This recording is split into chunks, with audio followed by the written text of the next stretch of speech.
Jewish Voice, where we help you to understand the Jewish roots of your Christian faith, Bible prophecy, and why you should stand with Israel. I'm Rabbi Jonathan Bernis. Thanks for joining us. Well, my guest today has made a thrilling documentary about the miraculous rebirth of this really important country. Please welcome my dear friend, Joseph Farah. Joseph, welcome back. So good to see you. It's amazing to me that this little tiny sliver of land, about the size of New Jersey, very few natural resources that have been discovered to date, not a lot of military value strategically, but it's at the center of world attention. Why so much attention? Well, great questions. I just read a report recently that's kind of interesting in connection with this. There are 180 nations in the world, roughly. Changes a little bit every once in a while. And of those 180 nations, when you look at where Israel ranks in the areas of military ability, food security, high technology, Israel ranks in the top 10 or top 20 in half a dozen critical areas like that. And you ask yourself, how could that be? You know, with this small nation that's only 70 years old, mind you, in that brief span of history, the accomplishments are tremendous. And look, I think the only explanation for it is because God has his hand on Israel. Israel has been the apple of God's eye from the very beginning. And he's blessed Israel, and of course he's cursed Israel when it's walked away from him, but it's back. The Jewish people have been back in the land now for 70 years, and we are nearing what you referred to as the restoration of Israel, which, by the way, is also the restoration of the whole world. I believe that, too. We're going to talk about how that all works and links together. Talk about the controversy also. So a lot of attention, but also a lot of controversy.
President Trump's historic decision really not to move the embassy, but to stop delaying the decision the U.S. made back in 1995 to move the embassy. And immediately, December, 155 nations condemned that decision and said, no, we won't have it. Why all the controversy? It's a great question. And by the way, the word controversy even comes up in the Bible about Israel on numerous occasions in Isaiah and in Micah and in Hosea. There's always been something controversial. Either Israel's been in controversy with God, or Israel is in controversy with the nations around it. And right now, we're in a period where Israel is the most controversial country in the whole world. Now figure this out. Not North Korea, not China, not countries that are doing abominable things to their own people, but Israel is the biggest controversy in the world to most of the nations. And we can look at all the UN resolutions that have been passed, sanctions against Israel. Over half of all sanctions issued in the last number of years have been against Israel, and that's including North Korea and Iran and all of the... In other words, more sanctions against Israel than every other country in the world. Crazy. It's not like one against another. It's Israel against the whole world. How do you explain it? Well, is Satan's desperate. Satan knows what Israel, the future of Israel represents, the Messiah coming here to rule the world, okay, and to kick his you-know-what out of there. And so he's pulling out all the stops. He's going to war with Israel, if you will, using all the other nations of the world, using the powers and principalities and so forth. He's not going to stop the inevitable, fortunately, which means, ultimately, this is where Yeshua comes back. Right. His feet touch down. It's an amazing thing, and we have to get ourselves into this kingdom mind. Sometimes I think we get too wrapped up in all the terrible, gory details of the tribulation and everything, and we don't look far enough ahead, which is just a few years later, when we're all living in 1,000 years of bliss in a Garden of Eden-like world. Oh, boy. Why aren't we excited about that? Listen, get excited, because regardless of the conflict and the turmoil that's ahead, it ends well. There's good news. Get a hold of that. That's so important. I'm really glad you brought that out. The whole world really, nobody objected when Congress passed the law that we're moving nobody objected. The presidents put it off for years, decades now.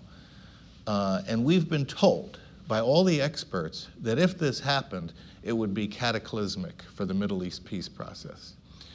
And the irony here is that we've been doing the same thing over and over again in this so-called Middle East peace process for decades, telling Israel to give up land, and that will bring about peace.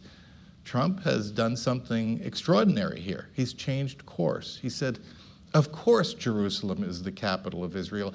It's never been the capital of any other country in the world. It never will be. And so we're going to follow through on this. And by the way, it has not derailed peace. In fact, there are relationships being formed in the Middle East right now, which are quite extraordinary. You probably saw this, that Egypt has asked Israel to assist it because it's fighting ISIS in the Sinai, and they couldn't handle it. And Israel has come in and aided Egypt very quietly. For months, this has been going on. It just seems so logical. Decades of the same thing, and it just hasn't worked. Right. So to repeat the same thing over and over again... It's the definition of insanity. Insanity. So why not try that. something different? Now, a question that I'm asked probably more than any other question in the last few months is, what does this mean for America, and how does this tie in prophetically? I'm going to ask you that question. Well, those that bless Israel get blessed for it. And I'm so happy that we have a president who has taken this step and is going to follow through on it. And by the way, has really shaken things up in the Middle East in other ways. You now have Saudi Arabia that is coming to Israel and is on the verge of probably signing peace agreements with Israel, and very shortly. There's all kinds of cooperation going on between Israel and Arab nations that have been its worst enemy.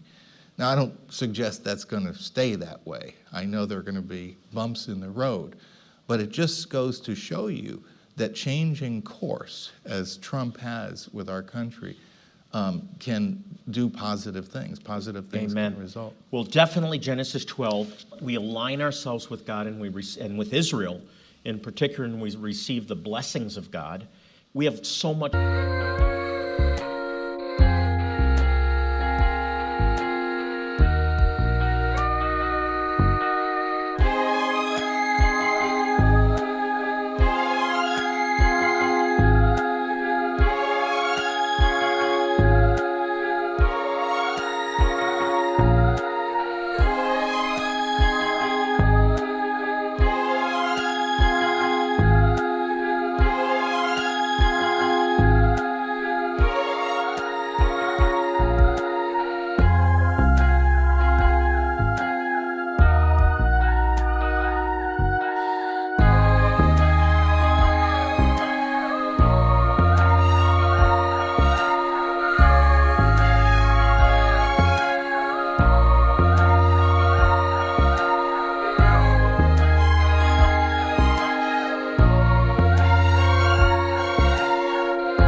more to talk about. We're going to talk about what Israel means prophetically for the future. What about 70? What's the significance of Israel turning 70? I think it's a big event. We have some great materials to help you understand that. This DVD just came out. It's a project with WorldNet Daily that we've participated in. 70 years. This is a prophetic look at what the 70th year of Israel's restoration. Welcome back. I have a great guest today, Joseph Farah. He is the president of WorldNet Daily. What a great website. And we're talking about a modern miracle, the restoration of that little sliver of land in the Middle East, Israel, 70 years. And by the way, great job on this video, 70 years. We're going to talk about that a little bit later. This is really a prophetic event. I believe that. You believe that. It's huge. Why do we believe it? Why do we believe 70 years? Yeah, for so many reasons. 70 is a big year in the Bible. Look it up. Go look for it. Search 70 years in the Bible, or the number 70. Hundreds of references to 70. It's like the perfection or something. Anyway, we know that some very profound things have happened to the state of Israel. Being reborn in 1948 is a huge thing. There's an excitement about 70 in my spirit. Right. I don't know if that's a good apologetic, but you're right. 70 marks something significant. And the fact that Israel's not only survived against all odds for 70 years now, but thrived, prospered. It's miraculous. And there are other dates that have been happening right now, too. Just in the last 365 days, we've seen the 50th anniversary of the reunification of Jerusalem. We've seen the 100th anniversary of the Balfour Declaration. Lots of things happening in this same time period. But I believe May, and I think you'll be in Jerusalem in May. It's so exciting. Yeah, Wish I could be I'm there. so excited.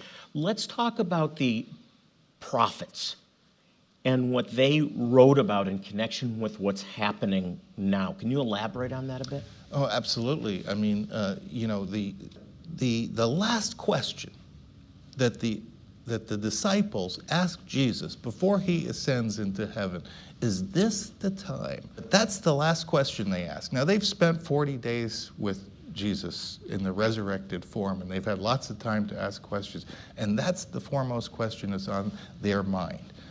What do all the prophets talk about?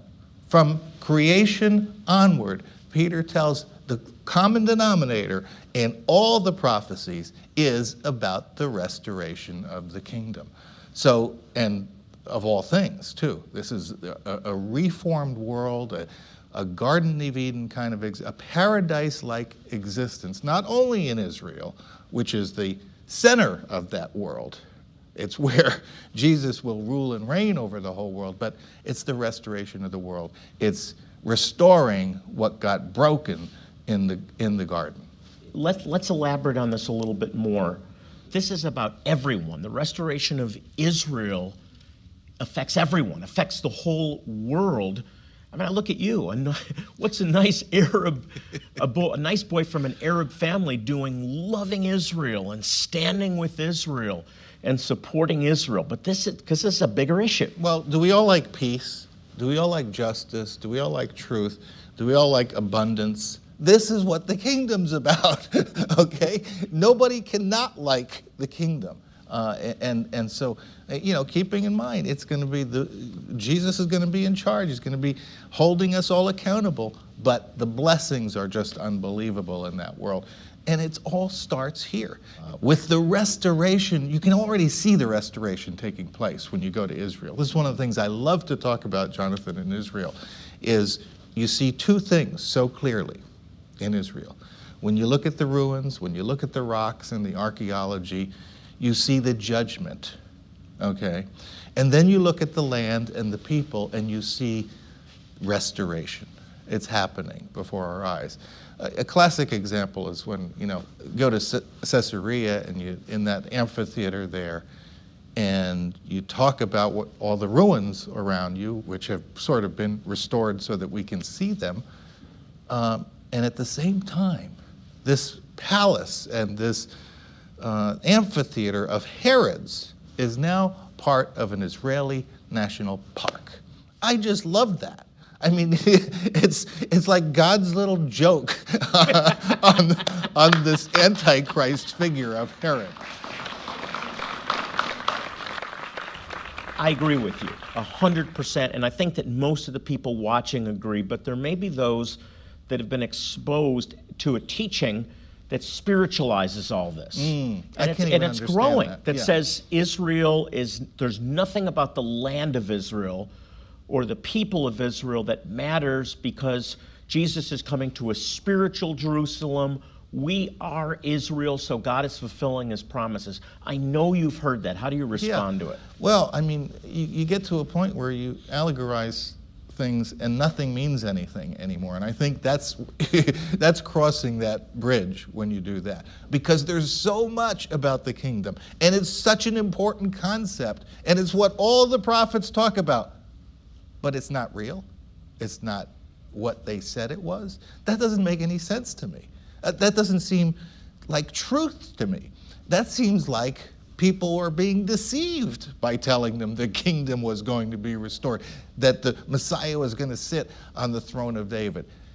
Yes or no? I mean, is it real or not? I don't know how you allegorize that. It just doesn't make any sense. I don't know either, but sadly it's it's been built on a 2,000-year Yes. a lie. Like, we really need to speak out truth against that because Jesus said, understand the times we live in.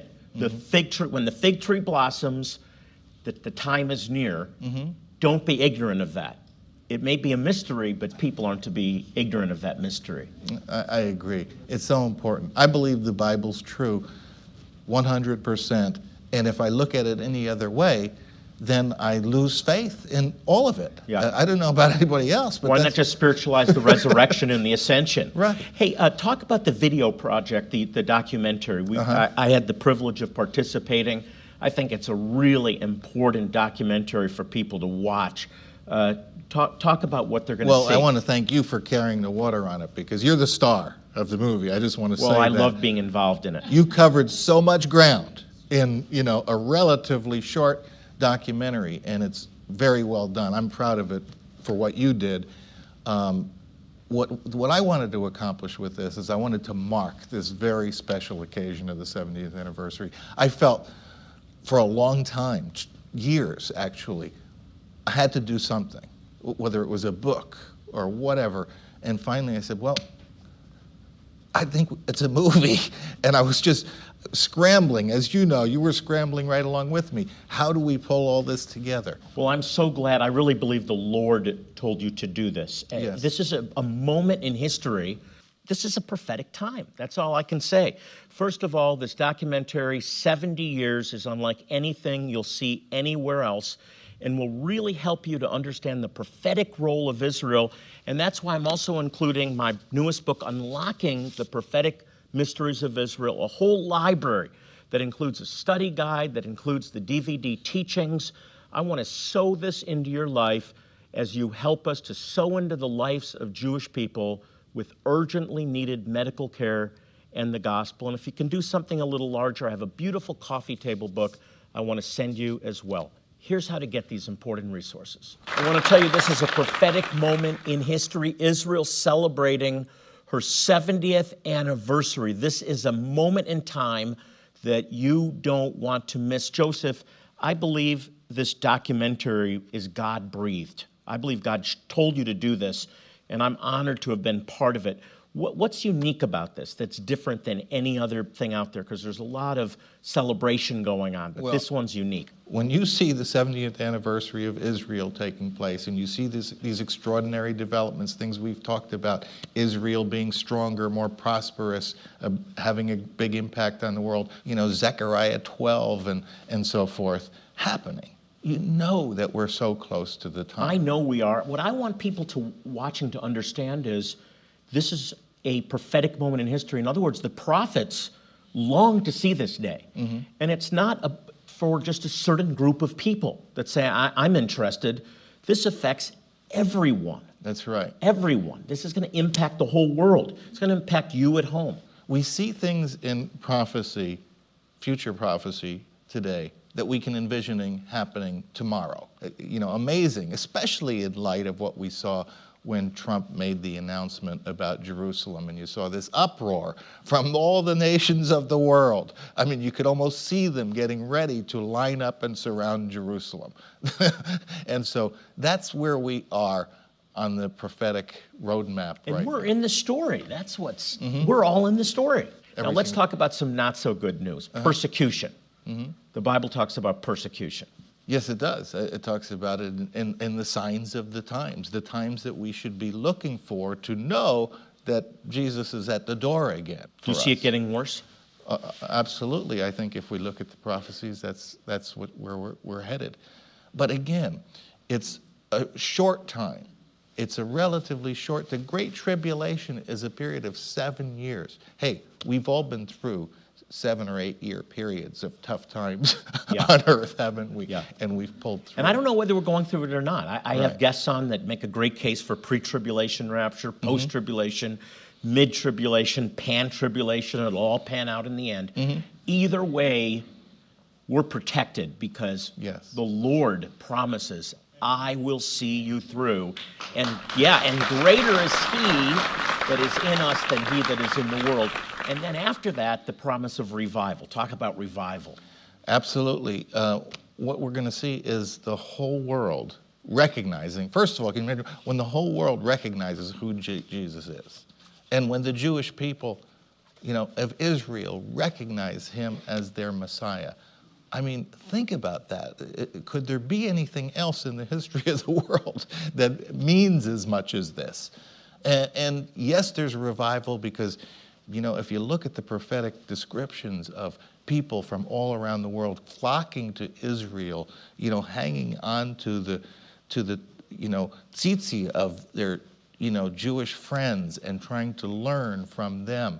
And, this is where the new covenant is completely fulfilled too.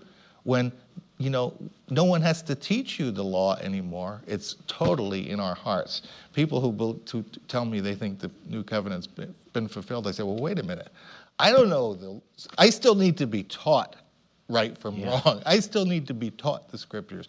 That's not going to be the case in that world of I'm ours. so excited. We see through a glass darkly now. That's right. It says in 1 Corinthians, but then face to face. I can't wait. I can't wait. One last thing. We're almost out of time, but I want you to talk about the Messianic Jewish role because very few people talk about this. Yes. We're seeing more Jewish people come to know Jesus as their Messiah today than any time in history, really since the first century. What meaneth this? Right. Well, let's go back to the first century, how it was then. All of the leaders of what we call the church today were Messianic believers. All of the apostles, all of the early converts to following Jesus, all of them, probably for decades, okay? So this is where the Messianic Jewish movement was on fire and changing the whole world, turning the world upside down. That's the way it was in the beginning. And as we go toward the end, I believe, and I think I can cite some scripture to back this up, I believe it's going to be like that in the end too. And there is evidence of it before us, as you say. More Messianic Jews than ever before, more active, more high profile too, not just in sheer numbers. And of course, we know, if we look at Revelation, there's 144,000 believers who are practicing the commandments and loving Jesus. Who are they? And moving in the power of God. Well, I think That's it's right. pretty clear. You got me so excited. I hope you are. We're living, and I'm not I don't want to be a sensationalist, but I think we're living in the greatest period in world history. I really do. We have some incredible materials we want to get into your hands. We want to sow them into your life so you understand not only the times we live in, but your role in these last days. You may have questions, you may have prayer needs. I want you to know that we're here for you. You can log on to our website. It's jewishvoice.tv. Again, jewishvoice.tv. I want you to know this. Whatever you're going through or the world's going to go through, God loves you. Remember that, and so do we. I want to thank my dear friend Joseph Farah for joining us today. And as we close our program, I want to remind you of Psalm 122:6. Pray for the peace of Jerusalem. May they prosper who love thee. I'm Rabbi John.